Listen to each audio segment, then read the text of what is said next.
Ada lagi orang yang justru istrinya selamat, suaminya nggak selamat. Itu pernah dicontohkan Raja Fir'aun laknatullah. Ada orang yang suaminya selamat, istrinya nggak selamat. Itu pernah dicontohkan sama Nabi Allah Ayub alaihis salam. Ada orang yang suaminya nggak selamat, istrinya nggak selamat, anaknya juga nggak selamat. Itu pernah dicontohkan sama siapa? Sama Minang Jinggo. Ibu tahu cerita ketoprak wayang, ya kan? Itu Minang Jinggo seluruh keluarganya nggak ada yang selamat.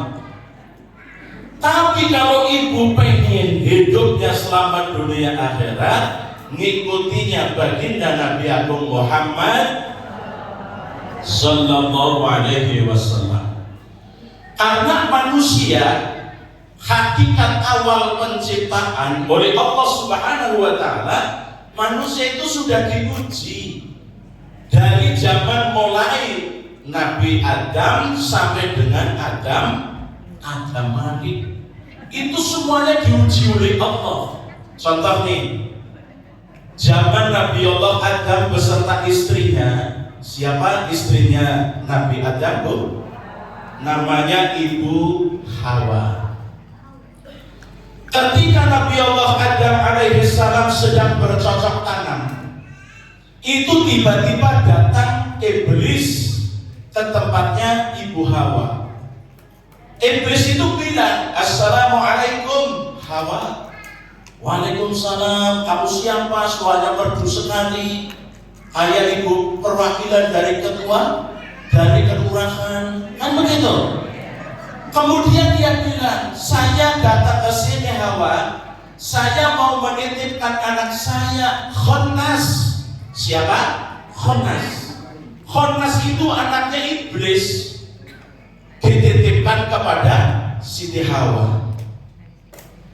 Begitu Nabi Allah Adam alaihissalam pulang habis bercocok tanam, kaget ngelihat istrinya di rumah ada anaknya iblis. Akhirnya anaknya iblis itu disembelih, terletak, kemudian dagingnya dipotong-potong, dicantelin di pagar-pagar. Kemudian esok harinya Nabi Adam pergi lagi, ngapain? Yaitu bercocok tanam. Ketika Nabi Adam sedang pergi, tiba-tiba iblis datang lagi. Assalamualaikum Hawa, mana anak saya? Oh, anakmu itu sudah disembelih sama Kang Adam. Lu di mana? Oh, itu dagingnya tuh dicadar-cadar itu di tembok-tembok tuh. Apa itu? Akhirnya apa Bapak Ibu hadirin yang mulia? Dagingnya si Khonnas itu dipanggil sama si iblis. Wahai Khonnas, ta'al. Akhirnya apa? Dia itu berwujud kembali menjadi anaknya iblis. Kemudian setelah muncul kembali, dititipkan lagi kepada Hawa. Kemudian suaminya Nabi Allah Adam pulang. Assalamualaikum wahai istriku. Kemudian dilihat lagi, ini siapa lagi? Ini anaknya iblis yang si Khonnas itu. Duh, kemarin udah saya sembelih. Akhirnya dia marah, sembelih lagi. Kelekap.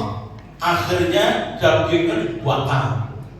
Begitu sudah dibakar, dibuang ke lautan.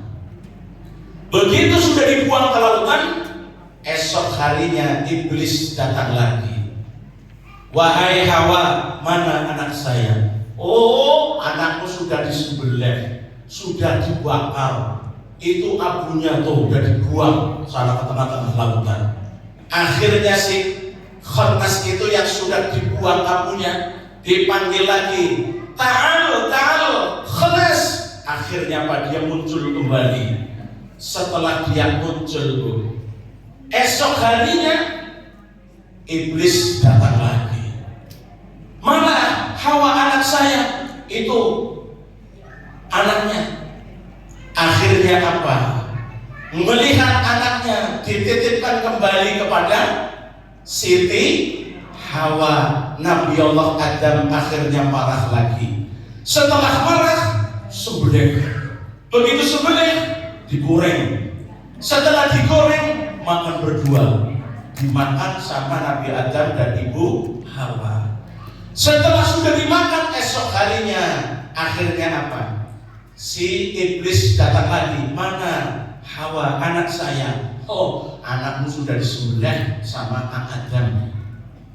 Terus ya dagingnya sudah saya goreng, sudah saya makan berdua. Akhirnya apa? Dibilangin, wahai Khonas, kalian silakan bersemayam di anak cucu, di tubuhnya anak cucu Nabi Adam.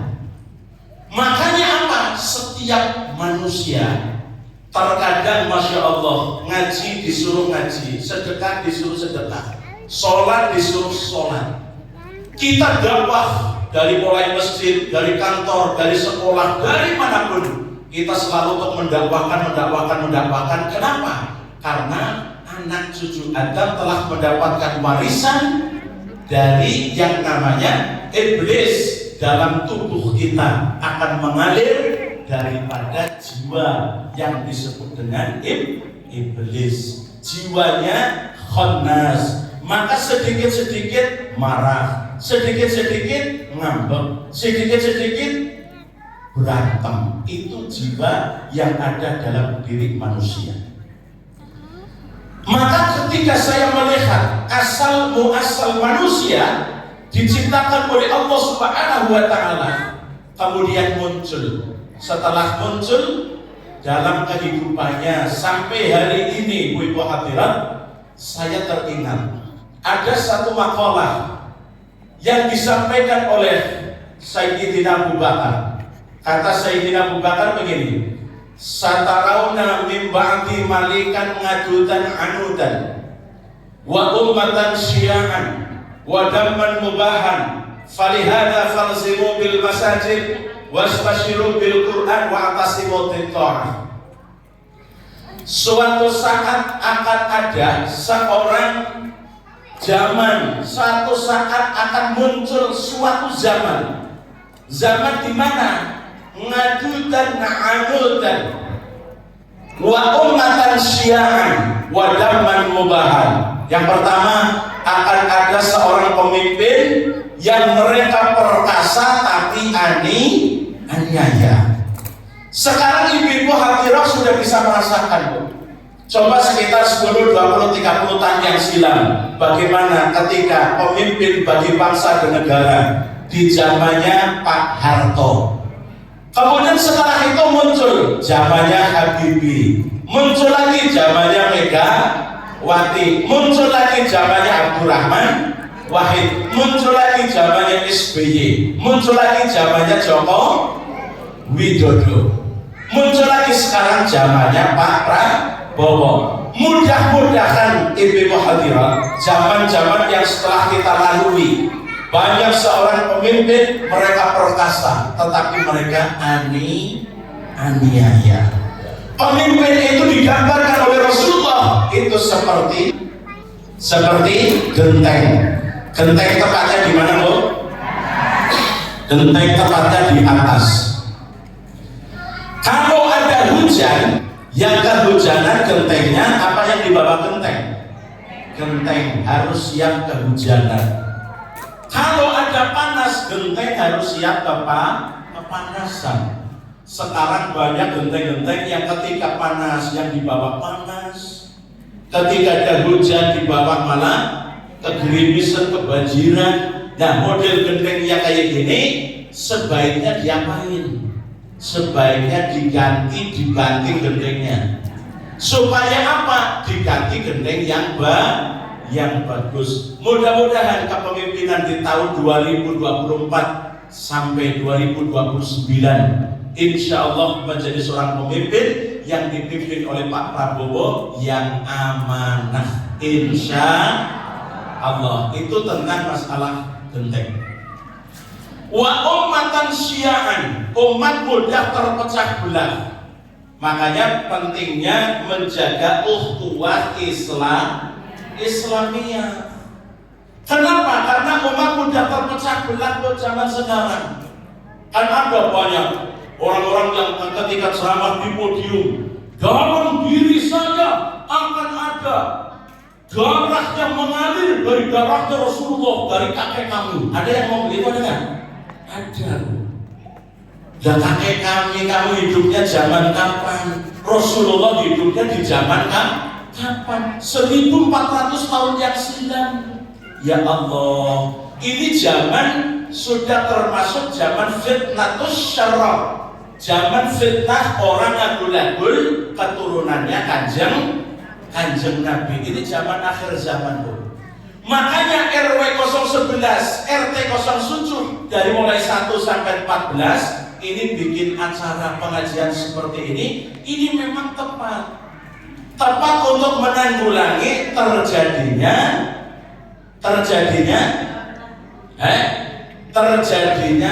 pecah belah antara warga RT 01 dengan RT 02, RT 02 dengan RT 03. Makanya alhamdulillah tadi ditampilkan ada banyak ya, artinya penampilan anak-anak remaja. Itu yang mesti memang harus dikembangkan terus. Saya mohon maaf, Bu, saya silaturahmi di masjid ini saya sudah 4 kali. Dari zaman dulu masjid belum sebagus ini, saya sudah 2 kali. Kemudian waktu itu saya ngaji di atas kayaknya, yang waktu ini belum jadi. Alhamdulillah yang menghubi saya yaitu Bu Hajah Jumiarso. Alhamdulillah. Jadi silaturahminya dengan saya sampai hari ini alhamdulillah masih nyambung. Nah, ini yang keempat kalinya. Saya melihat ketika sebelum zaman pandemi, saya hampir tiap hari itu, saya itu naik podium pengajian, baik di Polda, di Mabes, di masjid-masjid, di kantor-kantor, di sekolah-sekolah. Hampir tiap hari itu lebih dari 4-5 kali, setiap harinya. Tapi ibu-ibu hadiroh coba sekarang bayangkan, rasakan. Umat ini sekarang terinabobokan. Jadi ngerasa sudah nyaman, zamannya pandemi. Kita kumpul nggak boleh, ngaji nggak boleh, ya kan? Ketika lagi pandemi. Nah, maka sampai hari ini mari kita hidupkan kembali suasana untuk membangun kerukunan dan kebersamaan. Kalau bicara rukun, ibu-ibu harus banyak belajar dari jari ibu-ibu yang 5. Ibu-ibu kan punya jari kan? Ada yang namanya jempol. Jempol itu yang megang cambuk pemerintahan. Ini jempol. Kemudian yang kedua ada namanya telunjuk. Telunjuk itu siapa? Orang-orang kaya. Makanya kalau orang-orang kaya senangnya cuma nunjuk. Itu di belakang. Yang ngaji ngobrol sendiri di belakang. Yang saya ini nunjuk. Gitu.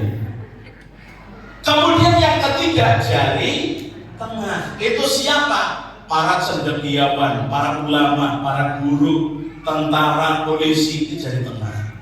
Kemudian yang keempat jari manis. Siapa itu jari manis? Jari manis adalah kaum pemuda. Kaum pemuda kadang-kadang kalau ngomong, Bu, ya ngomong kadang suka ngaco. Tapi biarpun ngaco, namanya pemuda ya pantes. Makanya orang pakai cincin mesti pantesnya di jari manis. Adakah orang pakai cincin di jempol? Ya ada, paling cuma hansip, ya kan? Kalau hansip pakai cincinnya mesti di jempol. Sering saya lihat kok. Tapi kalau jari manis mesti kaum pemuda. Inna fi yadis subani amrul ummah wa fi amkaniha hayataha. Terletak di tangan pemuda maju dan mundurnya umat. Maka umat ini akan menjadi bangkit, menjadi ukhuwah Islamiyah, ukhuwah wataniyah, ukhuwah basyariyah. Itu tergantung pemuda dan pemudi kita. Makanya pentingnya menjaga persatuan dan kebersamaan. Di Quran sendiri dijelaskan, ya ayyuhalladzina amanu la yaskhar qaumun min qaumin asa an yakunu khairan minkum. Ya ayyuhalladzina amanu, hei orang-orang yang beriman, janganlah suatu kaum memperolok-olok kaum yang lain. Sebab boleh jadi orang yang diolok